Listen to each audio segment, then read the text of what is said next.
ನಮಸ್ಕಾರ. ಇಂದಿನ ಈ ವಿಶೇಷ ವಿಶ್ಲೇಷಣೆಗೆ ಸ್ವಾಗತ. ಇವತ್ತು ನಾವು ಕೇವಲ ಒಂದು ಕಥೆಯನ್ನಲ್ಲ, ಬದಲಾಗಿ ನಮ್ಮ ಸಮಾಜದ ಕರಾಳ ವಾಸ್ತವವೊಂದನ್ನ ಬಿಚ್ಚಿಡ್ಲಿದ್ದೇವೆ. ಇದೊಂದು ನೈಜ, ರೋಚಕ ಹಾಗೂ ಅಷ್ಟೇ ಆತಂಕಕಾರಿ ಘಟನೆ. ಯುವಜನರು ಹೇಗೆ ದಿಕ್ಕು ತಪ್ಪುತ್ತಾರೆ, ವ್ಯಸನದ ಜೇಡರ ಬಲೆಯಲ್ಲಿ ಹೇಗೆ ಸಿಕ್ಕಾಕೊಳ್ತಾರೆ ಅನ್ನೋದರ ಜೊತೆಗೆ ಇದರ ಹಿಂದಿರುವ ಮಾನಸಿಕ ಹಾಗೂ ಕಾನೂನು ಅಂಶಗಳನ್ನ ಆಳವಾಗಿ ಅರ್ಥ ಮಾಡ್ಕೊಳ್ಳೋಣ. ಬನ್ನಿ, ಶುರು ಮಾಡೋಣ. ಏನಾಯ್ತು? ಒಂದು ಜೀವ ಹಾಗೇ ಹೋಗಿಬಿಟ್ಟಿದೆ. ಯಾರ ಜೀವ? ಸಮರ್ಥ್. ಒಮ್ಮೆ ಈ ಮಾತುಗಳನ್ನ ಆಲಿಸಿ. ಎಂಥವರನ್ನಾದ್ರೂ ಬೆಚ್ಚಿ ಬೀಳಿಸುವಂತಹ ಸಾಲುಗಳಿವು.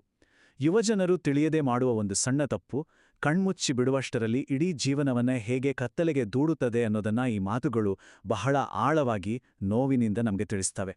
ಸರಿ, ಈಗ ನೇರವಾಗಿ ವಿಷಯಕ್ಕೆ ಬರೋಣ. ರಿಮಾಂಡ್ ಹೋಮ್ನಲ್ಲಿ ಕಳೆದ ಆ ಕರಾಳ ರಾತ್ರಿಯ ಕಡೆಗೆ ಒಮ್ಮೆ ಗಮನ ಹರಿಸೋಣ. ಮಧ್ಯರಾತ್ರಿಯ ಸಮಯ. ವಿಪರೀತ ಸೊಳ್ಳೆಗಳು, ಉಸಿರುಗಟ್ಟಿಸುವ ವಾತಾವರಣ. ಸುಚಿತ್ ಎಂಬ ಯುವಕನಿಗೆ ಹಠಾತಾಗಿ ಎಚ್ಚರವಾಗುತ್ತೆ. ಜಾಗ ಸಂಪೂರ್ಣ ಹೊಸದು. ಭಯ, ಆತಂಕ, ಜೊತೆಗೆ ವಿಪರೀತ ಬಾಯಾರಿಕೆ. ಕತ್ತಲಲ್ಲಿ ನೀರು ಹುಡುಕೊಂಡು ಹೆಜ್ಜೆ ಹಾಕುವ ಆ ದೃಶ್ಯ ಬಾಲಾಪರಾಧಿಗಳ ರಿಮಾಂಡ್ ಹೋಮ್ನ ಭಯಾನಕ ವಾಸ್ತವವನ್ನು ನಮ್ಮ ಕಣ್ಣೆದುರು ತಂದಿಡುತ್ತೆ. ಅಪರಿಚಿತ ಸ್ಥಳದಲ್ಲಿ ಭಯಭೀತನಾಗಿ ನಿಂತಿರುವ ಆ ಯುವಕನ ಪರಿಸ್ಥಿತಿ ನೋಡಿದ್ರೆ ನಿಜಕ್ಕೂ ಸಂಕಟ ಆಗುತ್ತೆ. ಸಾಮಾನ್ಯ ಹದಿಹರೆಯದ ಜೀವನದಿಂದ ದಿಢೀರನೆ ಒಂದು ರಿಮಾಂಡ್ ಹೋಮ್ ಸೇರುವುದು, ಅಬ್ಬಾ, ನೆನ್ಸ್ಕೊಂಡ್ರೆ ಭಯಾನಕ ಅಲ್ವಾ? ಅದೇ ಮಧ್ಯರಾತ್ರಿಯಲ್ಲಿ ಸುಚಿತ್ ಮತ್ತು ಸಮರ್ಥ್ ಎಂಬ ಇಬ್ಬರು ಯುವಕರ ಭೇಟಿಯಾಗುತ್ತೆ. ಆಶ್ಚರ್ಯ ಅಂದ್ರೆ, ಅಲ್ಲಿನ ವಾರ್ಡನ್ ತುಂಬಾ ಸಹಾನುಭೂತಿಯಿಂದ ಇವರೊಂದಿಗೆ ಮಾತನಾಡಿ ತಿನ್ನಲು ಸ್ವಲ್ಪ ಬನ್ ಕೂಡ ಕೊಡ್ತಾರೆ. ಆ ಒಂದು ಅನಿರೀಕ್ಷಿತ ಮಾನವೀಯ ಭೇಟಿಯೇ ಅವರಿಬ್ಬರ ದುರಂತ ಕತೆಗಳನ್ನ ತೆರೆದಿಡಲು ವೇದಿಕೆಯಾಗುತ್ತೆ. ಹಾಗಾದರೆ ಒಬ್ಬ ಸಾಮಾನ್ಯ ವಿದ್ಯಾರ್ಥಿ ಹೇಗೆ ಅಪರಾಧದ ಸುಳಿಗೆ ಸಿಲುಕ್ತಾನೆ, ಈ ವ್ಯಸನದ ಬಲೆ ಹೇಗೆ ಹೆಣೆಯಲ್ಪಡುತ್ತೆ ಅನ್ನೋದನ್ನ ಈಗ ನೋಡೋಣ. ಇದು ಹೇಗೆ ಹಂತ ಹಂತವಾಗಿ ಬೆಳೆಯುತ್ತೆ ಅನ್ನೋದನ್ನ ಈಗ ಗಮನಿಸಿ.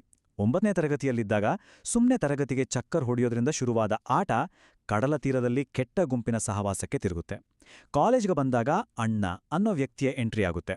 ಅಲ್ಲಿಂದ ಸ್ಪೆಷಲ್ ಸಿಗರೇಟ್, ಮಾದಕ ವಸ್ತುಗಳ ಪರಿಚಯ. ಕೇವಲ 200 ರೂಪಾಯಿ ಆಸೆಗೆ ಆತ ಕೊಡುವ ಪಾರ್ಸಲ್ಗಳನ್ನ ಸಾಗಿಸುವ ಕೊರಿಯರ್ ಬಾಯ್ ಆಗಿ ಸಮರ್ಥ ಬದಲಾಗ್ತಾನೆ. ಕೊನೆಗೆ ಅದೇ ಆತನ ಬಂಧನಕ್ಕೂ ಕಾರಣವಾಗುತ್ತೆ. ಈ ಅಣ್ಣನಂತಹ ಕುತಂತ್ರಿಗಳ ತಂತ್ರಗಳೇ ಬಹಳ ವಿಚಿತ್ರ. ಮುಗ್ಧ ವಿದ್ಯಾರ್ಥಿಗಳ ತಲೆಗೆ ಏನೂ ಆಗಲ್ಲ ಬಿಡೋ, ಪೊಲೀಸರೆಲ್ಲ ನನ್ನ ಫ್ರೆಂಡ್ಸ್ ಅಂತ ಸುಳ್ಳು ತುಂಬ್ತಾರೆ. ಗಾಂಜಾ ಬಗ್ಗೆ ಇರೋ ಕಟ್ಟುನಿಟ್ಟಿನ ಕಾನೂನುಗಳನ್ನೇ ಅಣಕಿಸ್ತಾ ಇದರಿಂದ ಯಾರಿಗೂ ಯಾವ ತೊಂದರೆಯೂ ಇಲ್ಲ ಅಂತ ನಂಬಿಸ್ಬಿಡ್ತಾರೆ. ಅಂದ್ರೆ ಸ್ನೇಹಿತರ ಒತ್ತಡ, ಸುಲಭವಾಗಿ ಸಿಗೋ ಹಣ, ಆಮೇಲೆ ಏನೂ ಆಗಲ್ಲ ಅನ್ನೋ ಸುಳ್ಳು ರಕ್ಷಣೆಯ ಭರವಸೆ, ಇವೆಲ್ಲ ಸೇರಿ ಮುಗ್ಧ ವಿದ್ಯಾರ್ಥಿಗಳನ್ನ ಹೇಗೆ ಬಲಿಪಶುಗಳನ್ನಾಗಿ ಮಾಡ್ತವೆ ನೋಡಿ. ಸಮರ್ಥನ ವಿನಾಶ ಒಂದೇ ದಿನದಲ್ಲಿ ಆಗಿದ್ದಲ್ಲ. ಅದೊಂದು ನಿಧಾನವಾದ, ಲೆಕ್ಕಾಚಾರದ ಕುತಂತ್ರ. ವಿಪರ್ಯಾಸ ಅಂದ್ರೆ, ಪಾರ್ಸಲ್ ಸಮೇತ ಪೊಲೀಸರು ಆತನನ್ನ ಹಿಡಿದಾಗ ರಕ್ಷಣೆ ಕೊಡ್ತೀನಿ ಎಂದಿದ್ದ ಆ ಅಣ್ಣ ಪತ್ತೆಯೇ ಇರಲಿಲ್ಲ. ಇದೆಲ್ಲವೂ ಒಂದು ವ್ಯವಸ್ಥಿತ ವಂಚನೆ. ಸಮರ್ಥ್ ಕಥೆ ಹಂತ ಹಂತವಾಗಿ ಹಾಳಾಗಿದ್ದಾದ್ರೆ, ಈಗ ಸುಚಿತ್ ಕಡೆ ಬರೋಣ. ಕೇವಲ ಒಂದೇ ಒಂದು ಅಮಲಿನ ಕ್ಷಣ ಹೇಗೆ ಇಡೀ ಬದುಕನ್ನೇ ನೂಚ್ನೂರು ಮಾಡುತ್ತೆ ಅನ್ನೋದನ್ನೇ ಇದು ತೋರಿಸುತ್ತೆ. ಕಡಲ ತೀರದಲ್ಲಿ ಪಾರ್ಟಿ ಮಾಡ್ತಾ ಸಂಪೂರ್ಣ ಅಮಲಿನಲ್ಲಿದ್ದಾಗ ಘಟನೆ ಇದು. ಪದೇ ಪದೇ ಕಿರಿಕಿರಿ ಮಾಡ್ತಿದ್ದ ಒಬ್ಬ ಭಿಕ್ಷುಕನಿಗೆ ಸುಚಿತ್ ಸಿಟ್ಟಿನಾಗಿ ಮರದ ತುಂಡಿನಿಂದ ಹೊಡೆದು ಬಿಡ್ತಾನೆ. ಅದು ಎಷ್ಟರ ಮಟ್ಟಿಗೆ ಅಂದ್ರೆ, ಮರುದಿನ ಮಧ್ಯಾಹ್ನ ಪೊಲೀಸರು ಹುಡ್ಕೊಂಡು ಬರುವವರೆಗೂ ತಾನೊಬ್ಬನ ಪ್ರಾಣ ತೆಗೆದಿದ್ದೇನೆ ಅನ್ನೋ ಅರಿವೇ ಆತನಿಗೆ ಇರಲಿಲ್ಲ. ಎಂಥ ಭಯಾನಕ ವಾಸ್ತವ ಅಲ್ವಾ? ಇಲ್ಲಿ ನಾವು ಗಮನಿಸಲೇಬೇಕಾದ ಪ್ರಮುಖ ಮಾನಸಿಕ ಅಂಶ ಒಂದಿದೆ. ಮಾದಕ ದ್ರವ್ಯಗಳ ಸೇವನೆಯು ಮನುಷ್ಯನ ಆಕ್ರಮಣಶೀಲತೆಯನ್ನ ಅತಿಯಾಗಿ ಹೆಚ್ಚಿಸ್ಬಿಡುತ್ತೆ. ಜೊತೆಗೆ ಸ್ವನಿಯಂತ್ರಣ ಸಂಪೂರ್ಣವಾಗಿ ನಾಶವಾಗುತ್ತೆ. ಒಬ್ಬ ಶಾಂತ ಸ್ವಭಾವದ ಸಾಮಾನ್ಯ ಹದಿಹರಿಯ ಯುವಕನನ್ನ ಸಣ್ಣ ಜಗಳದಲ್ಲೂ ಪ್ರಾಣಾಂತಿಕ ಅಪರಾಧಿಯನ್ನಾಗಿ ಮಾಡುವಷ್ಟು ತಾಕತ್ತು ಈ ಅಮಲಿಗಿದೆ. ಕಥೆಯೇನು ಮುಗಿತು, ಆದರೆ ಇದರ ಪರಿಣಾಮಗಳು, ಕಾನೂನಿನ ಕಠಿಣ ವಾಸ್ತವಗಳೇನು ಅನ್ನೋದನ್ನ ನಾವೀಗ ಗಂಭೀರವಾಗಿ ಅರ್ಥ ಮಾಡ್ಕೊಳ್ಬೇಕು. ಇಲ್ಲಿನ ಅತ್ಯಂತ ಪ್ರಮುಖವಾದ ಅಂಶ ಅಂದ್ರೆ NDPS ಕಾಯ್ದೆ, ಅಂದ್ರೆ narcotic drugs and psychotropic substances act 1985.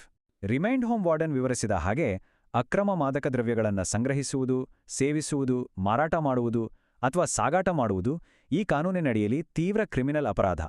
ನಮಗೆ ಕಾನೂನು ಗೊತ್ತಿರಲಿಲ್ಲ ಅಂತ ಹೇಳಿದ್ರೂ ಇಲ್ಲಿ ಕ್ಷಮೆ ಇಲ್ಲ, ಶಿಕ್ಷೆ ಖಂಡಿತ.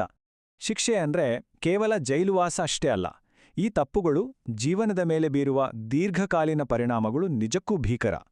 ಕ್ರೀಡೆಗಳಲ್ಲಿ ಭಾಗವಹಿಸಲು ಅನರ್ಹತೆ, ಭವಿಷ್ಯದ ಉದ್ಯೋಗಾವಕಾಶಗಳು ಸಂಪೂರ್ಣ ನಾಶ, ಶಿಕ್ಷಣದಲ್ಲಿ ಭಾರೀ ಹಿನ್ನಡೆ ಮತ್ತು ಪಾಸ್ಪೋರ್ಟ್, ವೀಸಾ ರದ್ದತಿಯಾಗಿ ವಿದೇಶಿ ಪ್ರಯಾಣಕ್ಕೂ ಶಾಶ್ವತ ಬ್ರೇಕ್ ಬೀಳುತ್ತೆ.